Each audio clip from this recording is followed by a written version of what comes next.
Upward, inward, outward, and forward. All right, I just want to make sure we're all back. We're keeping up with it here, okay?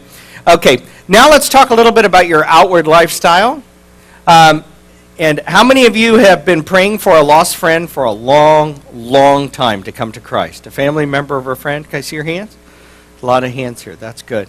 I think I can help you with some simple things here to help you show them Christ in a far more powerful way. All right? See, the not just praying for them, but using upward and inward with your lost friends is very, very powerful. But let's start out with some questions here. How many unchurched people would refer to you as one of their closest friends? And by this question, I'm not asking you how many unchurched friends you have, all right? To understand the question, it's very different. If I were to ask your unchurched friends, are you an acquaintance or a deep friend, what would their answer be? Do you understand?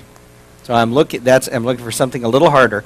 How many unchurched people would call you a very dear, close friend? That's the first question. Second question is, I want you to share a hobby or an interest of one of your unchurched friends or a person in your life that lives near you, okay?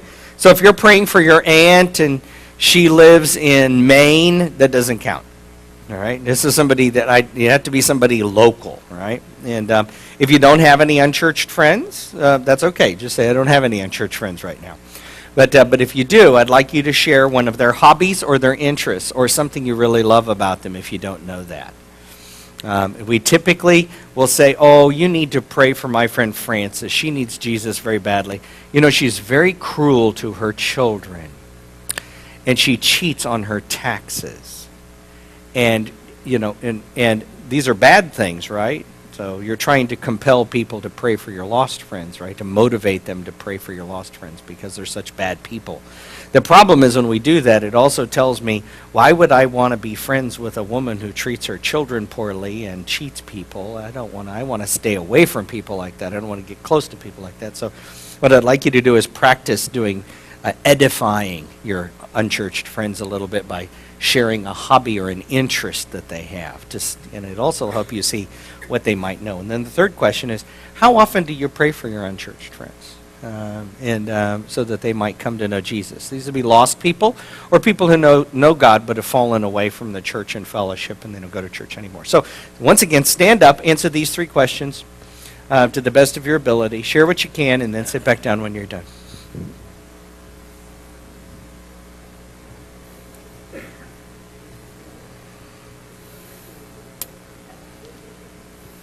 Versions I talked to you about a little bit earlier, where people just decide to become a Christian because it's the next natural thing to do.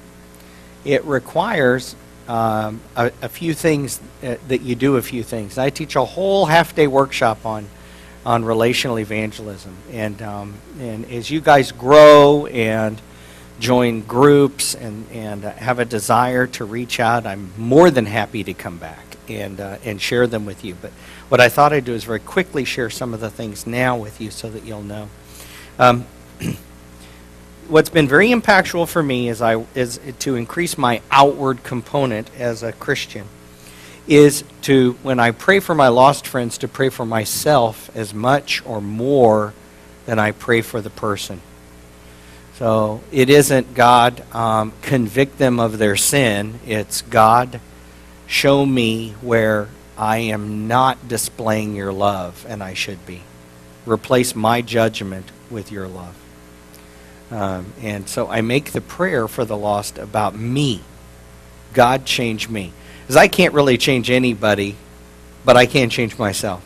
So I ask God, are they not coming closer to you because of something I am doing or not doing? Share that with me, Lord. I'm waiting, and then I listen. And show me from your word. Show me from a testimony from somebody else. Help me see what I need to do differently to be a powerful witness for you, that they see it.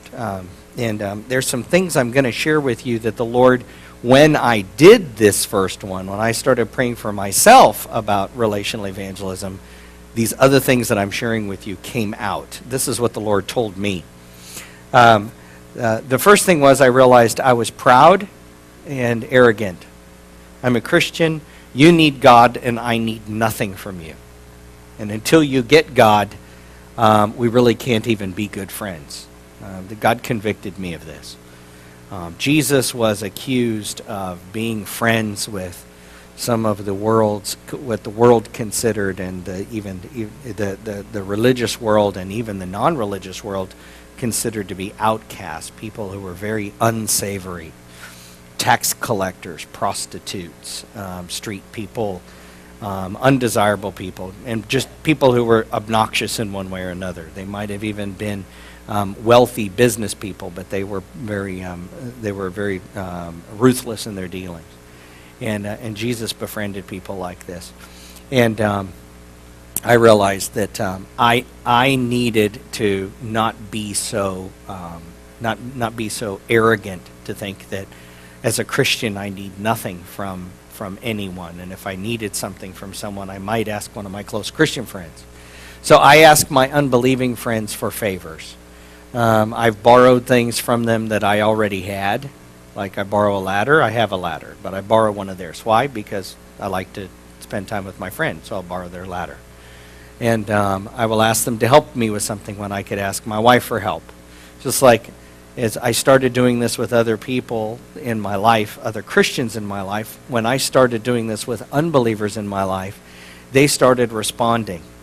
There was a guy that I asked, he's an unchurched guy that worked with my wife, and his name is Kirk. And Kirk grew up very confused. His father was Jewish, and his mother was Baptist. So every Saturday he would go to the temple, and every Sunday he would go to the Baptist church. And it was a small town. And the rabbi would talk about those Christians, and the preacher would talk about those Jews. And so he grew up very confused. And he had made a profession of faith kind of when he was young, but he's never lived for Christ, and he wondered about his faith. And he was struggling with that, and he was kind of questioning God's love, and how could the Old Testament God from Saturday and the New Testament God from Sunday mesh together. And so he had some questions. He was seeking, but still very stubborn. His wife was a Jewish lady who was very firm in her faith, and went to the synagogue faithfully. And Kirk was also is still a very wealthy man. He made over $1 million one summer flipping houses before that term was even made up, before anybody did it. Before there were no conferences on it or anything else. He figured out how to buy a house cheap at auction, put $2,000 worth of paint and fix up and maybe a little carpet in it, and then sell it for $25,000 or $30,000 more. He'd do 40 or 50 houses a month like that. He got real good at it. And he was a real estate agent, and he wasn't selling houses, so he started buying them with his inheritance. And he had about $100,000 inheritance. He turned it into $1 million inside a year. Then his mother died and left him a family fortune, and he was also entrusted with his brother's part of the family fortune, because his brother is mentally handicapped and disabled that way, and can't really handle money. And Kirk, needless to say, Kirk doesn't sweat in the yard. He does not fix his own car, Kirk lives the good life. And he has a nice house, and he has a gardener. And I asked him, I said, listen, I'm working on my flower beds this weekend, because he asked me what I was doing. And I said, I'm working on the flower beds. We just bought our home, and the beds had not been touched in probably 20 years. And, dirt that has not been touched in 20 years feels like cement. It's just very difficult. And I said, I need a hand breaking up the hard ground. And he said, well, Randall, you and Etna have done a lot for me, and I appreciate your friendship. And Saturday morning, my crew, I've called them, they're more than happy to come over, and they'll do whatever you want. You just tell them what to do, and I'll pay for it. And I said, Kirk, I don't want your landscape company. I want you. And he went, you know I don't do that sort of thing, right? And I said, I know, but I love you, and I think you love me, and